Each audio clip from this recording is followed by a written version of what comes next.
우리 성금요일의 저녁에 우리가 함께 나눌 말씀 로마서 3장 20절로 28절 은혜로운 목소리와 함께 같이 읽겠습니다. 같이 읽겠습니다. 시작. 그러므로 율법의 행위로 그의 앞에 의롭다 하심을 얻을 육체가 없나니 율법으로는 죄를 깨달았습니다. 이제는 율법 외에 하나님의 한 의가 나타났으니 율법과 선지자들에게 증거를 받은 것이라. 곧 예수 그리스도를 믿음으로 말미암아 모든 믿는 자에게 미치는 하나님의 의인이 차별이 없느니라. 모든 사람이 죄를 범하였음에 하나님의 영광에 이르지 못하더니 그리스도 예수 안에 있는 속량으로 말미암아 하나님의 은혜로 값없이 의롭다 하심을 얻은 자가 되었느니라. 이 예수를 하나님이 그의 피로써 믿음으로 말미암는 화목제물로 세우셨으니 이는 하나님께서 길이 참으시는 중에 전에 지은 죄를 간과하심으로 자기의 의로우심을 나타내려 하시니 곧 이때에 자기의 의로우심을 나타내사 자기도 의로우시며 또한 예수 믿는 자를 의롭다 하려 하시니라. 그런즉 자랑할 때가 어디냐? 있을 수 없느니라. 무슨 법으로냐? 행위로냐? 아니라 오직 믿음의 법이로니라. 그러므로 사람이 의롭다 하심을 얻는 것은 율법의 행위에 있지 않고 믿음으로 되는 줄 우리가 인정하노라. 아멘. 할렐루야. 사람이 의롭다 하심을 얻는 것은 율법의 행위가 아니라 오직 믿음으로 말미암는 줄 인정하고 믿습니다. 독일의 마틴 루터가 조그마한 도시 아이슬레벤이라는 그 도시에서 광부로 일하는 한스 루트의 아들로 태어납니다. 이 루트의 부모는 이 루트가 훌륭한 법률가가 되기를 기대했고, 루트는 엄마 아빠의 기대를 따라서 1505년 엠볼트 법과대학에 입학을 해요. 이 루트가 하루는 친구와 함께 길을 가면서 앞으로 자기의 장래와 인생에 대해서 깊이 이야기하다가 갑자기 하늘에서 큰 벼락이 내리치면서 같이 길을 걷고 있던 그 친구가 벼락을 맞고 죽어요. 이 충격을 받았던 이 루터가 모든 학업을 접어버리고 그 길로 어거스틴 바 수도원으로 들어가서 수도사가 되기로 결정을 합니다. 여러분, 우리가 미루어 짐작하건대 수도사의 그 엄격한 규칙, 이 루터는 누구보다도 금욕과 스스로를 통제하고 수련을 쌓으면서 수련에 전념했는데 수련을 하면 할수록 그 마음에 평강이 없었습니다. 자기 안에 일어나는 그 죄책감을 해결할 방법이 없습니다. 어떻게 하면 자기가 더 고행할 수 있을까? 그래서 머리카락으로 가득한 속옷을 입어보기도 하고 로마의 스칼라 산타 성당의 빌라도 계단을 피가 나도록 무릎으로 기어 올라가 보기도 해보지만 자기 안에 일어나는 이 죄의 문제를 해결할 길도 없었고 벗어날 길도 없었습니다. 끝없는 죄책감과 우울함이 그의 전 존재와 인격을 사로잡았어요. 그러던 중 이 루터가 하나님의 말씀인 성경은 도대체 우리에게 뭐라고 말씀하고 계실까? 그래서 성경을 읽다가 로마서에서 의인은 믿음으로 말미암아 의롭다함을 받고 믿음으로 말미암아 산다 라는 어떤 그 한 구절을 발견하면서 이 말이 도대체 어떤 말일까 고민하기 시작합니다. 어떤 사람이 의인인가? 죄를 안 지으면 의인일까? 착한 일 많이 하고 다른 사람 괴롭히지 않는 그 사람이 의인일까? 도 닦고 남들보다 더 고행하고 남들보다 더 어떤 그 힘든 어려운 수련을 쌓으면 인간이 의로워질까? 성경을 날마다 읽고 암송하면 의로워지는가? 아니라는 걸 발견해요. 인간은 원래부터 죄인으로 태어났고 죄 가운데서 잉태됐다라는 걸 깨닫게 됩니다. 지난 우리 새벽 고난주간 특별 집회 때 제가 우리 아이들에게 어떻게 하면 인간이 죄 가운데 태어났다는 걸 설명할 수 있을까 할 때 배꼽을 제가 이 배꼽이 증거다. 엄마 뱃속에서 태어나면 그 이후로 아무 쓸모짝 없는 이 배꼽이 우리 인체 한가운데 딱 문신처럼 그 흔적이 남아있는 건 내가 죄 가운데 태어났다는 확실한 증거가 된다. 나는 나 혼자만이 나가 아니라 엄마에게 붙어 있었고 이것이 쭉 올라가고 올라가면 그 배꼽은 아담과 하와까지 올라간다 라는 말씀을 제가 전해드렸었습니다. 루터가 성경을 읽고 묵상하다가 여기에 눈이 열린 거예요. 인간은 태어날 때부터 죄인이구나. 죄 가운데 태어났구나.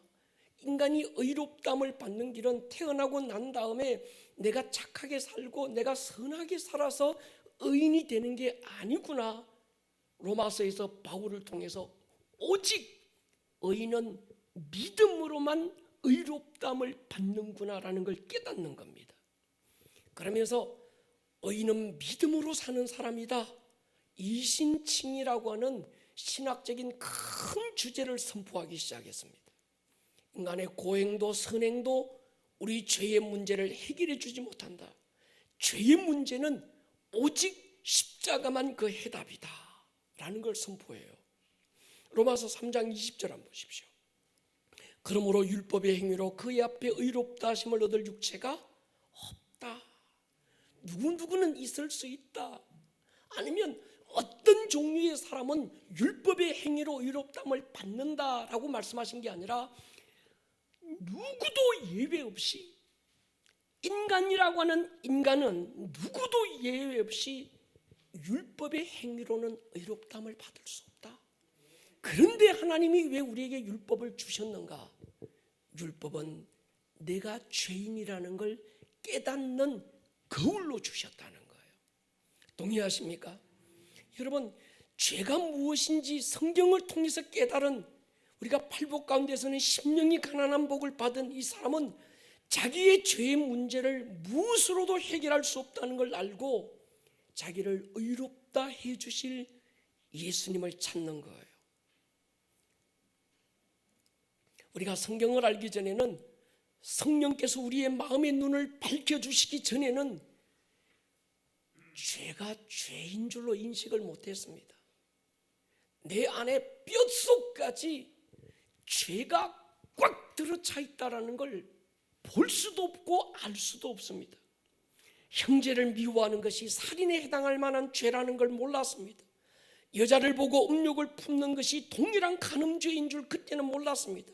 그런데 성령님께서 내 마음의 눈을 밝혀주시고 나니까 전에는 죄로 인정되지 않고 죄로 인식되지 않던 것들이 죄로 보이는 거예요. 여러분, 우리가 깜깜할 때는 먼지가 안 보입니다. 근데 극장 같은 데서 빛이 쫙 비치면 그 먼지가 보이는 거예요. 진리의 빛이 우리 가운데 비치면 감추어졌던 드러나지 않았던 내 영혼의 실상이 실체가 그대로 드러나는 거예요. 의인은 없나니 하나도 없다. 이 말씀이 진리라는 걸 깨닫는 거지요. 여러분, 로마서 3장 21절 보십시오. 이제는 율법 외에 한 의가 나타났으니 율법을 지켜서 의롭게 되는 것이 아니고 또 다른 한 의가 나타났는데 율법과 선지자들에게 증거를 받은 것이라. 사람은 내가 율법을 지켜서 의로워질 수 없다는 사실을 깨달은 그 사람, 하나님은 그 사람에게 다른 한 의롭게 되는 길을 열어주신 거예요. 그건 어느 날 갑자기 열린 게 아니라 하나님께서 율법을 주실 때 어쩌면 그 이전부터 아담과 하와가 하나님 앞에 범죄하고 타락했을 때부터 양을 잡아서 양 가죽으로 옷을 입히시면서부터 인간이 의로워지고 인간이 하나님 앞에 설 수 있는 길은 양의 죽음을 통해서 내가 의로워질 수 있다라는 걸 계속 말씀해 왔다는 겁니다. 바로 하늘의 의 대신 예수 그리스도를 믿는 믿음에서 얻은 의. 그게 22절이죠. 같이 한번 읽을게요. 이 말씀 읽으면서 깊이 한번 깨달을 수 있기를 바랍니다. 시작. 곧 예수 그리스도를 믿음으로 말미암아 모든 믿는 자에게 미치는 하나님의 의니 차별이 없느니라. 예, 인간이 수양을 하고 돌을 닦고 고행을 하고 착한 일을 하고 선한 일을 해서 죄를 안 지으려고 발부등을 치고 깊은 산속에 들어가서 사람도 안 만나고 혼자서 그냥 그렇게 살았다고 해서 죄를 안 지어서 죄인이 아니고 뼛속까지 죄인인데 죄로 태어난 죄 덩어리로 태어난 이 인간은 의로워질 수 있는 길은 하나밖에 없다는 거예요. 예수 그리스도를 믿음으로 말미암아 우리에게 미치는 의다. 아멘이십니까? 여러분, 예수 그리스도를 믿는 이 믿음이 우리를 의롭다고 여겨주시는 하나님의 은혜가 된 거지요. 그러면 예수를 믿는다라는 말이 무슨 말입니까? 그럼 예수를 믿는 믿음으로 내가 의로워질 수 있고, 이 의로워져야 내가 하나님 나라에 들어갈 수 있는데, 예수 그리스도를 믿는다라는 말이 도대체 뭡니까? 믿습니다 날마다 외치고 막 그러면 그게 믿는 겁니까? 할 때 24절 25절에서 그거 밝혀주는 거예요. 그리스도 예수 안에 있는 속량으로, 따라합시다. 그리스도 예수 안에 있는 속량으로 말미암아 하나님의 은혜로 값없이 의롭다 하심을 얻었다.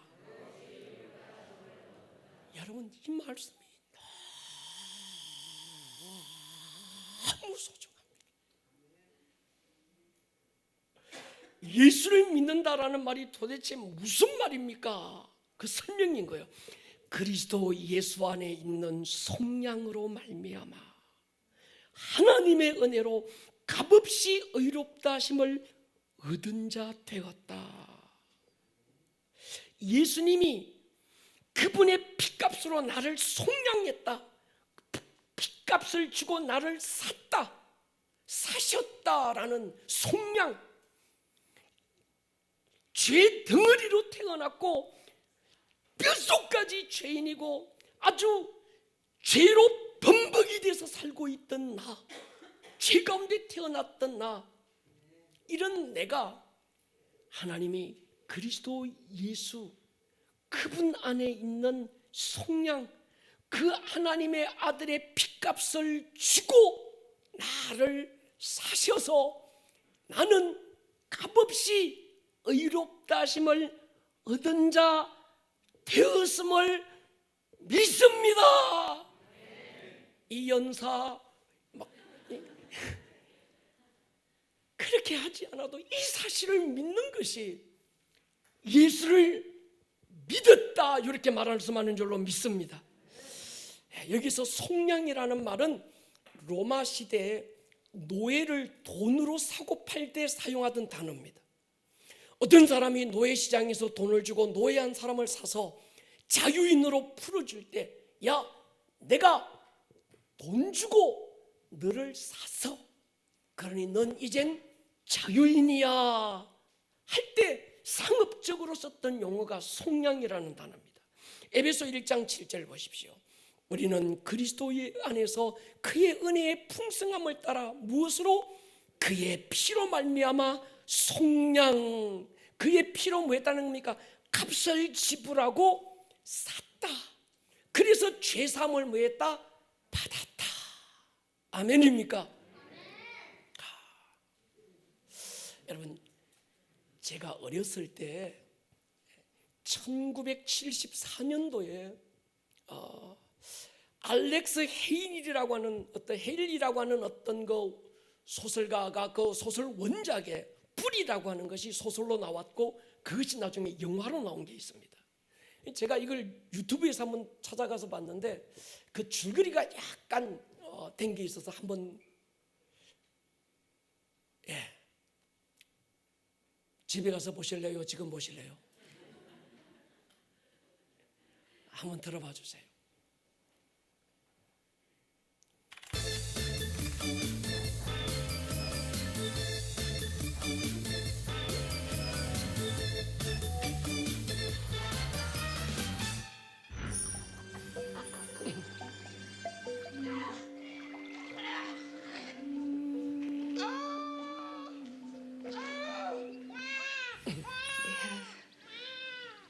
A very strong son. Kunta Kinte.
Gentlemen, your attention, I beg.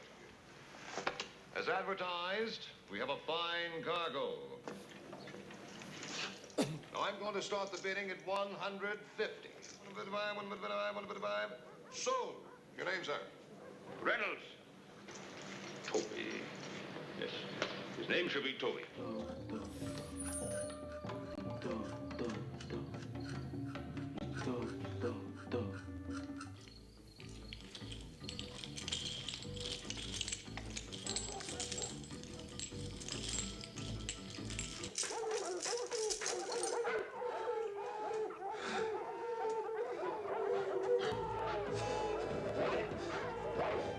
Toby.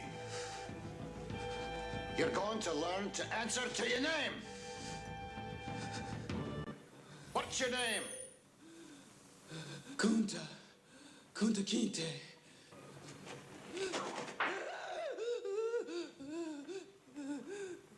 What's your name?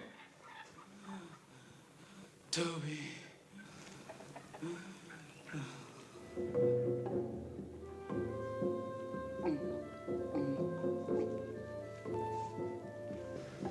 Kunta Kinte.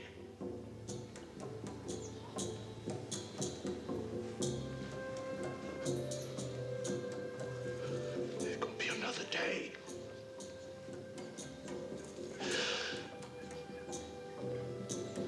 You hear me?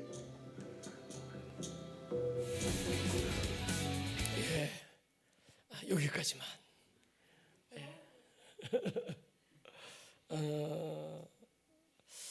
뿌리는 잘 몰라도 쿤타 킨테라는 이름은 우리가 아마 이 엄마 아빠 세대는 또 익숙한 이름이 될 겁니다.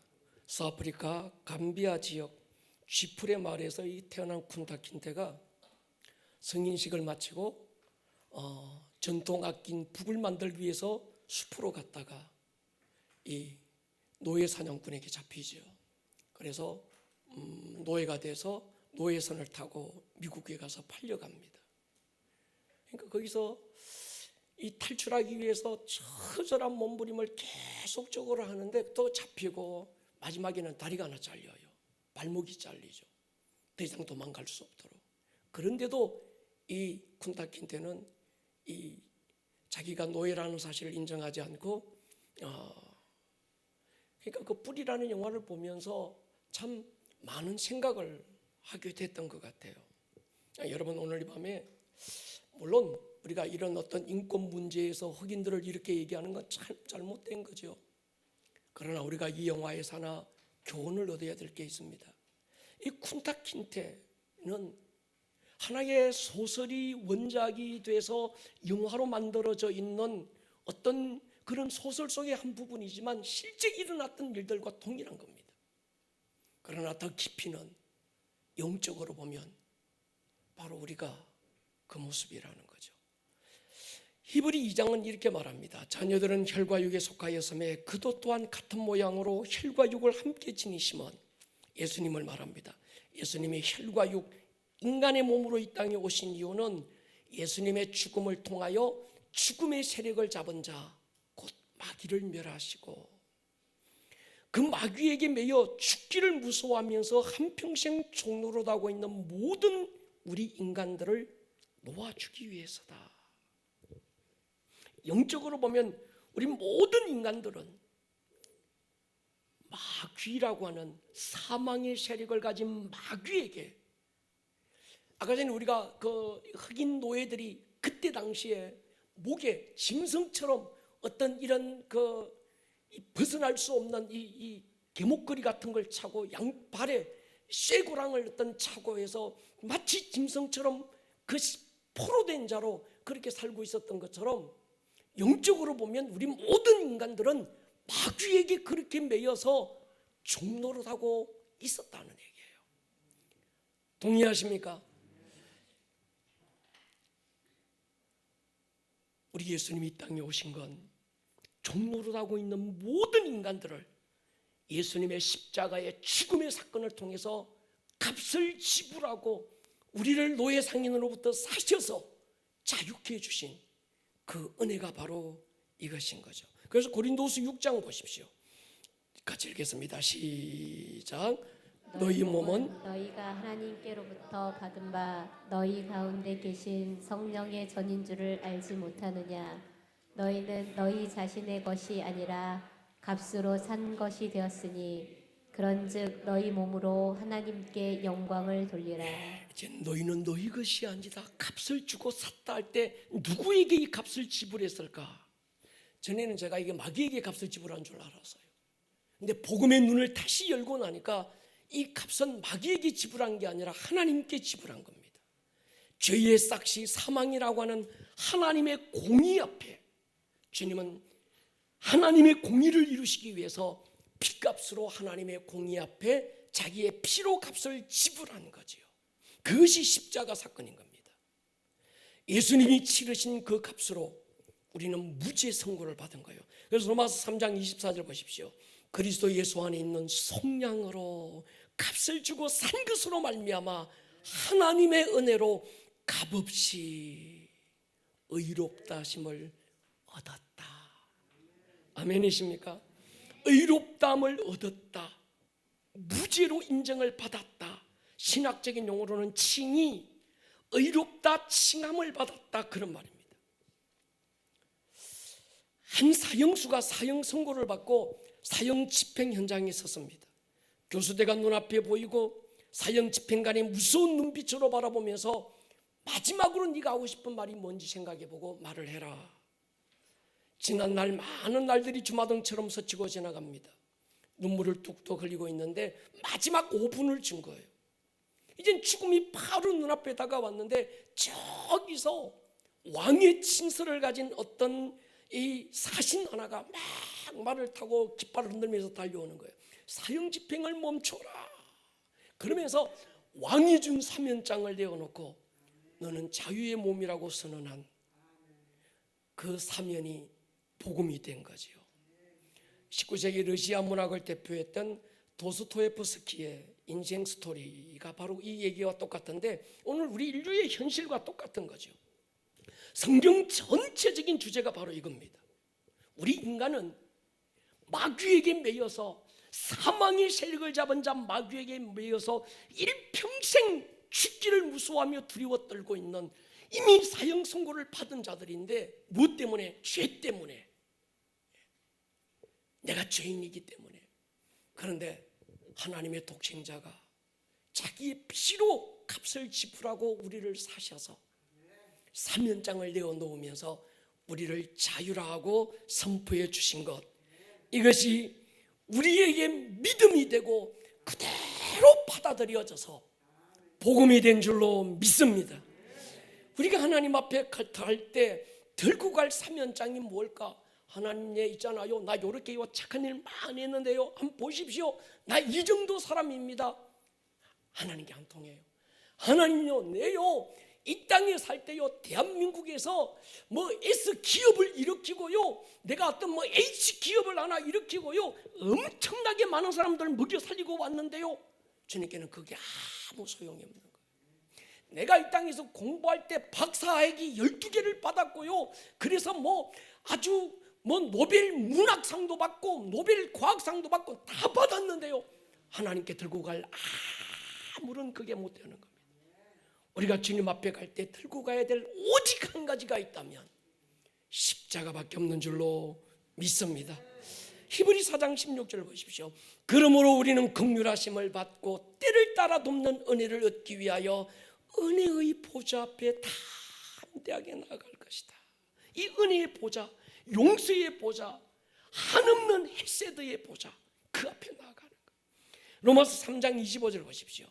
이 예수를 하나님이 그의 피로서 믿음으로 말미암는 화목제물로 세우셨으니 이는 하나님께서 길이 참으시는 중에 전에 지은 죄를 뭐한다? 간과한다. 전에 지은 죄가 있는데 죄를 간과했다는 이 말은 뭔가 하면 죄를 안 지은 것처럼 하나님께서 덮어주시겠다는 겁니다. 그리고 자기의 의로움을 나타내려 하시니 예수님의 의로움을 나타내신다는 거예요. 무신하고 넘어가겠다는 겁니다. 로마서 3장 28절 그러므로 사람이 의롭다 하심을 얻는 것은 율법의 행위에 있지 않고 뭐로? 믿음으로. 그 믿음이 뭡니까? 우리 주 예수님 피로 값을 주고 죽을 수밖에 없는 나를 하나님의 공의 앞에 사셔서 할렐루야, 우리를 의롭다고 여겨주신 이 한 가지 사실을 믿는 믿음이 우리가 의롭게 되는 유일한 길인 줄로 믿습니다. 이것이 복음입니다. 오늘 그 절정의 사건이 십자가 사건인 거죠. 믿음은 예수님이 내 죄값을 지불하기 위해서 사람의 몸으로 오셨다. 왜냐고 하면 죄의 삭은 사망인데 피 흘림이 없은즉 죄 사함이 없다는 것도 하나님의 공의거든요. 그래서 하나님의 아들이 피 흘릴 수 있는 조건은 육체를 가지는 길밖에 없고 천사는 영이기 때문에 피 흘릴 수 없어서 하나님이신 그분이 육신을 입고 우리 가운데 오셨다는 거예요. 뭐 하려고? 피 흘리시려고. 피 흘리셔서 뭐 하시게? 그 피로 값을 주고 속량 값없이 우리를 사셔서 할렐루야, 의롭다고 여겨주시기 위해서 그 일을 하셨다는 거예요. 자 보십시오. 로마서 4장 보십시오. 만일 예를 들어줍니다. 아브라함이 행위로서 의롭다 하심을 받았으면 자랑할 것이 있겠지만 하나님 앞에서는 자랑할 게 없다. 성경이 무엇을 말하느냐? 아브라함이 하나님을 믿음에 그것이 그의 의로 여겨진 바 되었다. 그러니까 아브라함을 하나님께서 의롭다고 인정해 주실 때 아브라함이 무슨 특별한 대단한 일을 하거나 죄를 안 짓거나 뭐 아주 대단한 어떤 그런 의로운 행위를 해서가 아니고 하나님이 보실 때 의로운 게 아무것도 없는데 아브라함은 하나님을 믿었다는 거예요. 할렐루야. 이 아브라함이 의롭다 하심을 받은 건 바랄 수 없는 중에도 하나님을 바랐고 믿었기 때문이라고 말합니다. 로마서 4장 보십시오. 아브라함이 바랄 수 없는 중에 바라고 뭐했다? 믿었으니 이는 내 후손이 이같으리라 하신 말씀대로 많은 민족의 조상이 되게 하려 하심이라. 그가 백세나되어 믿음의 지금 그 내용을 얘기하는 겁니다. 자기 몸이 죽은 것 같고 사라의 태가 죽은 것 같음을 알고도 믿음이 약하여 지지 않고 믿음이 없어 하나님의 약속을 의심하지 않고 믿음으로 견고하여져서 하나님께 영광을 돌리며 약속하신 그것을 또한 능히 이루실 줄을 뭐했다? 확신했으니 그러므로 결과적으로 아브라함이 의롭다 하심을 받은 건 이 믿음이 그에게 의로 여겨졌다. 아멘입니까? 우리 아이들이 이야기 쉽게 말씀드리면 아브라함은 자기 몸이 죽은 것 같으면 왜? 이제 자기가 100살이야. 할아버지입니다.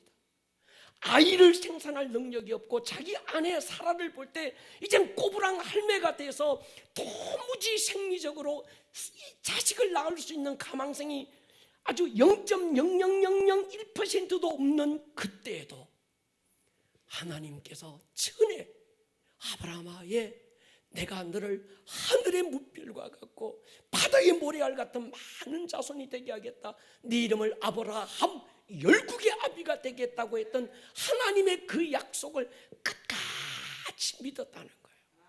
할렐루야. 환경을 보면 믿을 수 없고 자기 상황을 보면 도무지 믿을 수 없는 그 상황에서도 하나님은 약속하셨고 나는 하나님은 그 약속하신 것을 반드시 이루실 분이라는 것, 내 상황과 상관없이, 내 행위와 상관없이, 내 노력과 아무 상관없이 하나님은 그 약속을 이루실 것이다. 그걸 믿었다는 거예요. 할렐루야. 믿음이 뭡니까? 신념은 내 믿음입니다. 이렇게 하면 이렇게 될 거야, 내 신념입니다. 그러나 인간의 신념은 부도가 납니다. 신앙은 하나님의 약속을 믿는 겁니다. 믿음으로 산다는 말은 상황이나 여건과는 아무 상관없이 하나님은 이렇게 약속했고 이 약속은 반드시 하나님께서 지키신다는 것을 인정하고 믿는 것입니다. 동의하십니까? 그러니까 여러분, 우리는 상황을 따라 흔들리는 자가 아니라 약속을 따르는 자. 그러니까 하나님의 사람은 하나님의 약속을 믿는 사람인데, 하나님의 약속을 믿는 사람은요, 상황과는 아무 상관없습니다. 오직 상황은 코로나 이전보다 이후가 엄청 바뀌고 세상은 급변하고 이렇게 달라지고 저렇게 완전 달라질 거다고 해도 변하지 않는 하나님의 약속 하나 붙들고 하나님은 반드시 약속을 이루실 거라고 믿는 믿음, 그것이 신앙인 줄로 믿습니다. 십자가의 한강도를 보십시오. 당시의 십자가는 사형 집행틀입니다. 우리야 요즘 이 십자가는 귀에도 걸고 목에도 걸고 어떤 사람들은 코에도 걸더만요, 아래 입술에도 걸더만. 적십자, 청십자, 홍십자 이러면서 이 녹십자 그러면서 이 평화와 상징이, 그 사랑의 상징이 돼 있고 아름다움의 상징이 돼 있는데, 예수님 당시의 십자가는 사형 집행틀입니다. 그 사형 집행틀, 가장 흉악한 중죄인들만 매다는 그곳, 그 십자가에 예수님이 한가운데 달리셨고 양쪽에 두 강도가 함께 달렸습니다. 한쪽 강도가 지금 예수님께 나와서 그래요. 자신도 예수님도 고통스러워하는 게 전혀 다르지 않습니다. 자기가 십자가에 그 처절하게 고통당하는 것 옆에 예수님 볼 때 예수님도 똑같이 당하고 있고, 때리면 너도 터지고 맞고 침뱉음 당하고 창에 찔려서 피 다 쏟고, 아까 전에 우리가 잠깐 영화로 된 예수님의 모습을 봤지만 예수님의 머리끝부터 발끝까지 십자가에서 죽어가는 예수님의 모습에 흠모할 만한 조건이 아무것도 없고 남다르고 특별한 어떤 구석이 한 군데도 찾아볼 수 없는 그런 상황입니다. 그럼에도 십자가의 강도가 눈이 열리면서 그 예수가 자기의 죄를 대신해서 죽는 분인 걸 본 거예요. 할렐루야. 뭐라고? 예수여, 당신의 나라에 갈 때 나를 기억해 주십시오. 여러분, 성경에 보면요, 예수님을 믿는 사람들이 많은데 어떤 사람은 예수님이 행하시는 기적을 보고 저분은 평범한 분이 아니다, 저분은 틀림없이 하나님의 아들이라고 믿었습니다. 문둥병이 치유되는 걸 보고 믿었고, 죽은 자기 딸이 다시 살아나는 걸 보고 예수님을 믿었고, 어떤 사람은 하늘나라에 대한 예수님의 가르침을 듣고는 저분의 가르침에는 당시의 바리새인과 서기관들의 가르침보다 뭔가 다른 권세가 있다, 그걸 인정하고 예수님을 믿었습니다. 엄청나게 많은 고기 잡히는 걸 보고 자기가 죄인임을 깨닫고 모든 걸 버리고 주님을 따르기도 했습니다. 그런데 지금 이 한강도는 그런 기적을 일으키는 그런 예수님이 아니라 십자가 위에서 가장 초라한 모습으로 가장 비참하게 죽어가는 그 예수님, 그분이 자기의 죄를 대신 속량하는 그분이라는 걸 본 거예요. 주님 그에게 말합니다. 네가 오늘 밤 나와 함께 낙원에 있을 거야. 이 강도가 착한 일 한 거 하나도 없습니다. 이 강도가 선한 일 한 것도 없어요. 한 일이 있다면 세상에서도 나쁜 짓 콜라하고 못된 어떤 그런 인간 중에 한 인간인데, 이가 의롭다함을 받은 건 바로 그 한 사건인 거예요. 동의하십니까? 이사야 53장 보십시오. 그는 실로 우리의 질고를 지고 우리의 슬픔을 당하였거늘. 우리는 생각하기를 그가 징벌을 받아 하나님께 맞고 고난당한다 했다는 거예요. 그가 찔림은 나의 허물 때문이고, 그가 상함은 나의 죄악 때문이고, 그가 징계받아서 내가 평화를 누리고, 그가 채찍에 맞아서 나는 나음을 받았다. 끝에는 나의 모든 죄악을 하나님께서 예수님에게 담당시키셨다. 이 사실을 아멘 그렇습니까? 감사합니다. 내 마음속에 믿고 인정될 때 그 사람을 우리는 믿음의 사람이라 이렇게 말하고, 그 하나의 믿음 보시고 하나님이 우리를 의롭다고 여겨주시고 인정해 주시겠다는 거예요. 동의하십니까? 여러분, 우리는 그렇습니다. 예수님께서 사면장 들고 와서 야, 넌 이젠 사면됐어. 넌 이젠 사형 안 당해도 돼. 왕이 너에게 사면장을 준 거야 했는데도 스스로 우울의 늪에 아주 갇혀서 난 그 잘 모르겠고요, 난 죄인이에요, 난 죽을 거예요, 이러면 안 된다는 거예요. 할렐루야.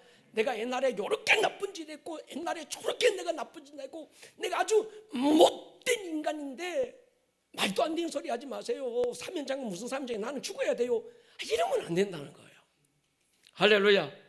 그건 뭡니까? 마귀의 장난이라는 겁니다. 여러분, 마귀는 끝없이 감옥 안에 스스로를 가두게 만들고 자기를 학대하게 만들고 저주하게 만드는 거예요. 예수님이 내가 너를 속량했다, 내 핏값을 주고 너를 샀다, 그러므로는 자유다라고 말씀하시는데도 여전히 내가 죄인인 것처럼 죄책감에 눌리게 만들고 스스로를 또 다른 감옥 안에, 창살 없는 감옥에 가두어서 끝없이 그늘지게 만드는, 과거에 지어놓던 잘못들이 끝없이 우리를 찌르고 스스로를 정죄하고, 자기를 정죄하는 사람은 틀림없이 다른 사람도 정죄하게 되어 있습니다. 마귀의 장난이라는 거예요. 여러분, 우리는 내 느낌을 믿는 자가 아니라 십자가로 베푸신 은혜를 믿는 자들입니다. 내 과거의 모든 실수와 실패의 흔적을 인정하는 자가 아니라 그럼에도 불구하고 베푸신 우리 주 예수님의 속량의 은혜를 인정하는 자들인 줄로 믿습니다. 그래서 우리가 오늘 이 밤에 해야 되는 건 자유를 선포하는 거예요. 동의하십니까? 십자가를 바르게 묵상하는 사람 두 가지 반응이 있습니다. 첫 번째, 죄에 대한 심각성과 민감함입니다. 십자가를 보면서 내가 지은 죄가 하나님의 독생자라도 처절하게 죽게 했다는 죄의 결과에 대한 심각성, 하나님의 아들이라도 그분이 지은 죄, 자기가 지은 죄는 아니지만 나의 죄를 대신 짊어졌을 때는 하나님의 아들이라도 십자가의 죽음을 피할 수 없었다는 심각성, 이걸 깨닫게 되는 거예요. 우리가 성만찬을 할 때마다, 이 고난주간에 십자가를 마주 대할 때마다, 예배 시간마다 그 십자가 앞에 마주 설 때마다 죄의 심각성을 깨닫는 거예요. 그러면서 십자가를 바르게 인식하는 사람은, 그래 난 이제 마음대로 죄 지을게요, 막 이게 아니라 피 흘리기까지 죄와 싸우는 사람. 고린도서 5장 보십시오. 그가 모든 사람을 대신하여 죽으심은 살아있는 자들로 하여금 다시는 그들 자신을 위하여 살지 않고 오직 그들을 대신하여 죽었다가 다시 살아나신 이를 위하여 살게 하려 함이라. 십자가의 은혜를 정말 경험하고 그 십자가 앞에 마주 서본 그 사람은 자기를 위해서 안 삽니다. 이제는 내가 없고 오직 예수님만, 내 안에 살아계신 오직 예수님만 찬양하며 살리라, 감사하며 살리라, 내 안에 계신 예수님만. 할렐루야. 그 사람이 십자가를 마주 본 사람이에요.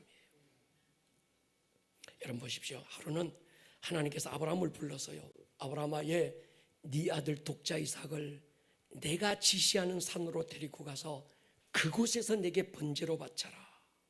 번제는 양을 잡아서 껍질을 벗겨서 아주 하나님 앞에 온전하게 기름까지 태워버리는 그 제사를 말합니다. 아브라함이 생각해 봤어요. 전에는 자기가 죄를 지을 때마다 하나님께서 양을 잡아라고 말씀하시고 하나님께 태워드리라고 하시던 그 하나님이 이번에는 양이 아니라 자기의 소중한 아들을 바치라고 그럽니다. 그 아들은 다름이 아닌 백시에 얻은 아들. 근데 아브라함이 이 말씀에 순종해요. 아들을 결박하여 제단에 눕히고 칼을 들어 치려고 할 때 하나님의 음성이 들립니다. 아브라함아, 아브라함아. 여러분, 성경에서 하나님이 나타나셔서 어떤 한 사람의 이름을 연거푸 두 번 막 부를 때는 굉장히 중요한 어떤 사건을 두고 있는 거예요. 뒤를 돌아보는 음성을 듣고 아브라함이 뒤를 돌아보니까 숯불에 양 한 마리가 걸려 있는 거예요. 하나님께서 저 양을 대신해서 네 아들 이삭을 대신해서 내게 번제로 바쳐라. 여러분 보세요. 이 사건 전에는 죄를 짓고 지은 죄 때문에 양 한 마리씩 바칠 때는 별로 양이 엄매하고 아주 막 죽을 때 멱을 따고 양의 피를 쏟고 양의 껍질이 벗겨질 때 별 느낌이 없었는데 자기 아들을 번제단에 눕혀놓고 죽어야 되는 자기 아들 대신 양 한 마리가 죽는 이 사건을 경험하고 나서부터는 아브라함은 그때부터 양 한 마리를 잡을 때마다 느낌이 다른 거예요. 내 아들이 죽어야 될 걸. 지금 이 양이 죽고 있구나.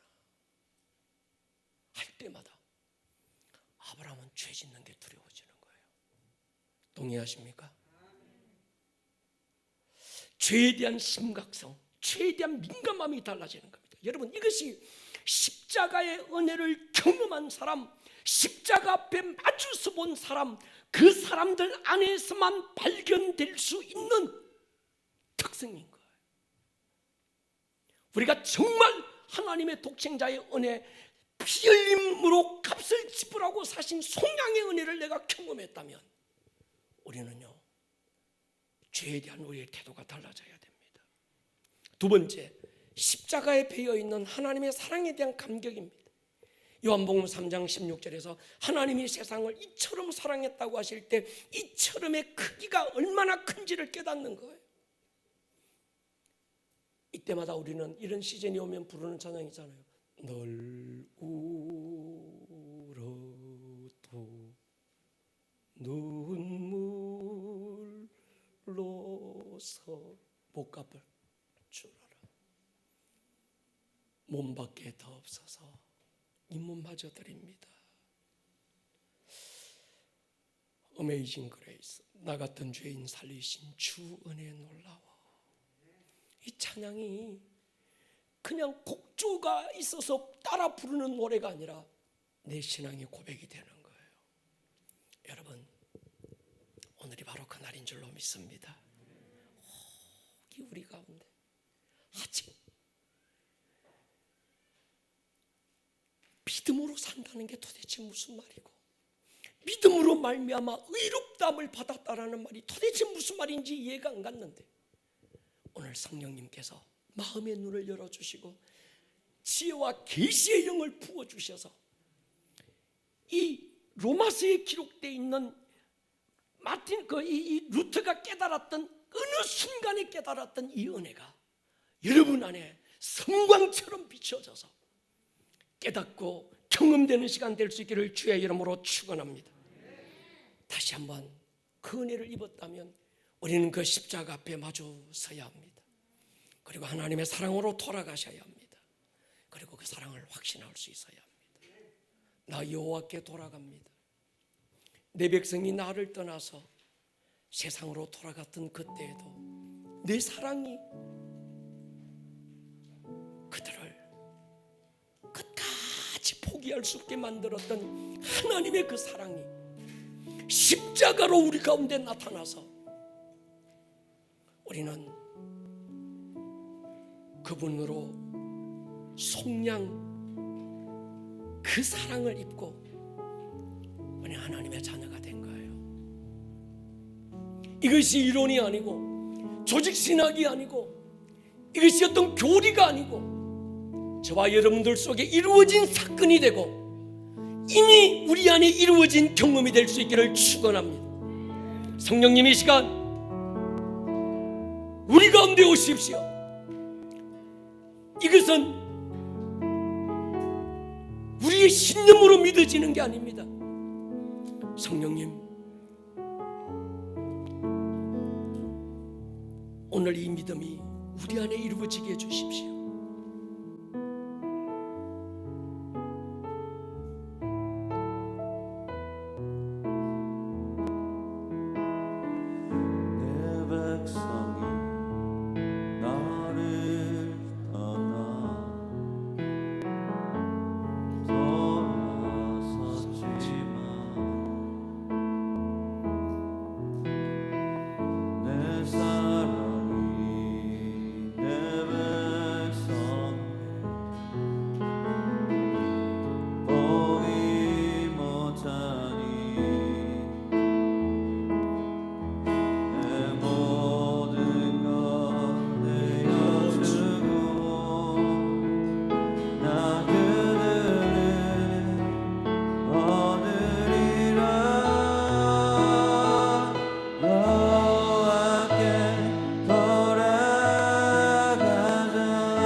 처음부터 다시 한 번 더 고백할까? 내 백성이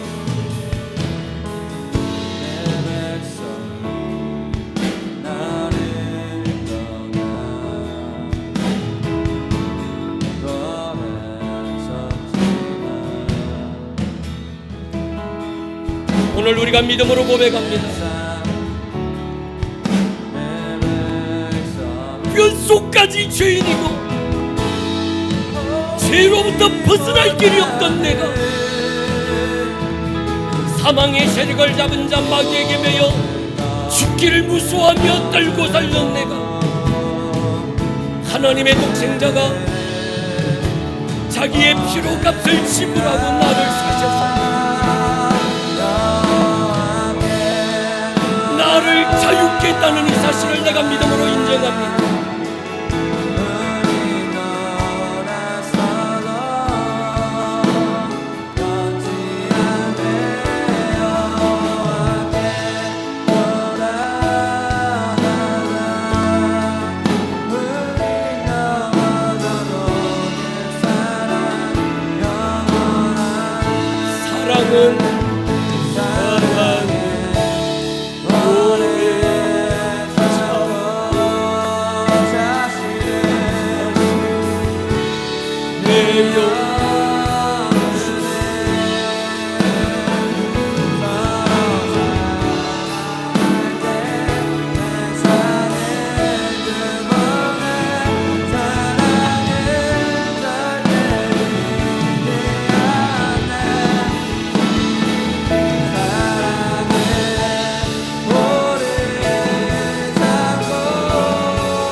성금요일의 저녁에 하나님께서 특별한 은혜를 우리에게 주실 것입니다. 십자가 앞에 엎드려서 내가 받은 사랑을 확인하고